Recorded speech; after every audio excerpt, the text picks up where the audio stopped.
जीवित पुत्रिका व्रत की कथा सुनते हैं। कथा सुनने के लिए हम एक लोटा जल लेंगे और खीरे में हम अपने जितिया को लगाकर लोटे के ऊपर रख देंगे। इस तरह से हमारे यहाँ कथा सुनी जाती है। आपके यहाँ कैसे कथा सुनी जाती है फ्रेंड्स, वैसे ही आप सुनिए। हाथ में फूल और अक्षत ले लीजिए और कथा सुनिए। तो आइए हम कथा सुनते हैं। जितिया व्रत में जीवतवाहन देवता और चीलो और सियारिन की कथा बहुत ही प्रचलित है। तो आइए हम यही कथा सुनते हैं। धार्मिक कथाओं के मुताबिक बताया जाता है कि एक विशाल पाकड़ के पेड़ पर चील रहती थी। उसी पेड़ के नीचे एक सियारन भी रहती थी। दोनों पक्की सहेलियां थी। दोनों ने कुछ महिलाओं को देखकर जितिया व्रत करने का संकल्प लिया और भगवान श्री जीवतवाहन की पूजा और व्रत करने का प्रण ले लिया। लेकिन जिस दिन दोनों को व्रत रखना था उसी दिन शहर के एक बड़े व्यापारी की मृत्यु हो गई और उसके दाह संस्कार में सियारिन को भूख लगने लगी थी। मुर्दा देखकर वह खुद को रोक ना सकी और उसका व्रत टूट गया। पर चील ने संयम रखा और नियम व श्रद्धा से अगले दिन व्रत का पारण किया। अगले जन्म में दोनों सहेलियों ने ब्राह्मण परिवार में पुत्री के रूप में जन्म लिया। उनके पिता का नाम भास्कर था। चील बड़ी बहन बनी और सियारिन छोटी बहन के रूप में जन्मी। चील का नाम शीलवती रखा गया। शीलवती की शादी बुद्धिसेन से हुई, जबकि सियारिन का नाम कपूरावती रखा गया और उसकी शादी उस नगर के राजा माल्यकेतु से हुई। भगवान जीमूतवाहन के आशीर्वाद से शीलावती के 7 बेटे हुए, पर कपूरावती के सभी बच्चे जन्म लेते ही मर जाते। कुछ समय बाद शीलावती के 7 पुत्र बड़े हो गए और वे सभी राजा के दरबार में काम करने लगे।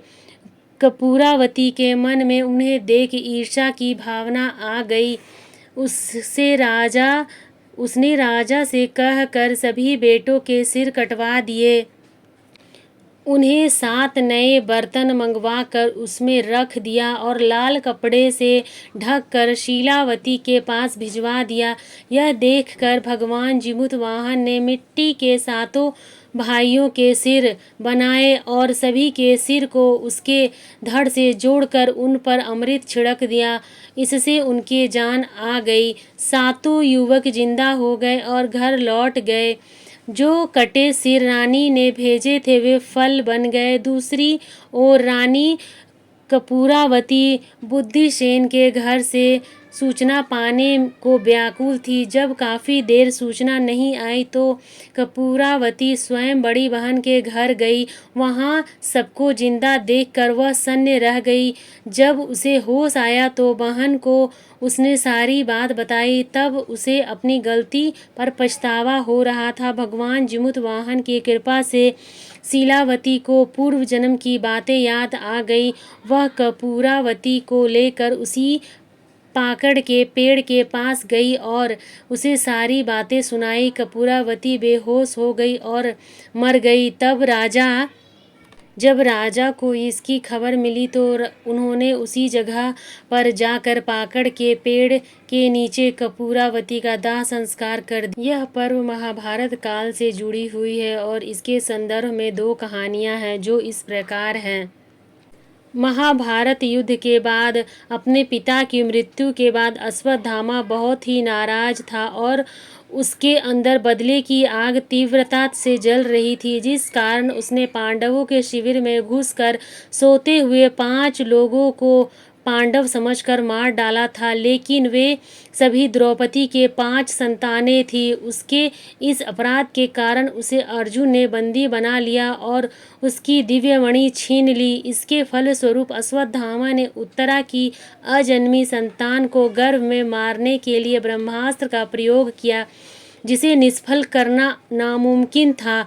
उत्तरा की संतान का जन्म लेना आवश्यक था, जिस कारण भगवान श्री कृष्ण ने अपने सभी पुण्यों का फल उत्तरा की अजन्मी संतान को देकर उसको गर्भ में ही पुनः जीवित किया। गर्भ में मरकर जीवित होने के कारण उसका नाम जीवित पुत्रिका पड़ा और आगे जाकर यही राजा परीक्षित बने।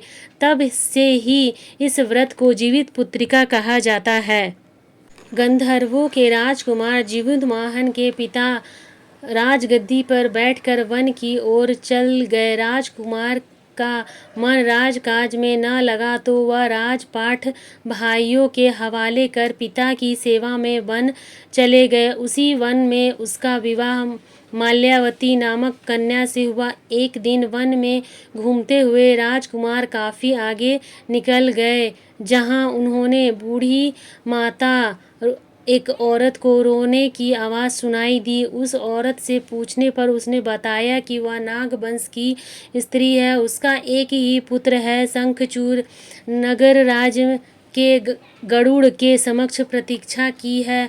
प्रत्येक दिन वह एक नाग सौंपा जाएगा और आज उसके पुत्र की बारी है। इस बात को सुनकर जिमुतवाहन ने उस स्त्री को कहा कि वह चिंता मुक्त हो जाए, उसके पुत्र की जगह वह जाएगा। इतना कह वह लाल कपड़ा शंखचूड़ से लेकर गरुड़ को चुनी हुई जगह पर लेट गए। गरुड़ अपने नियत समय पर आकर अपने भोजन को पंजे में दबाकर चोटी पर बैठ गए।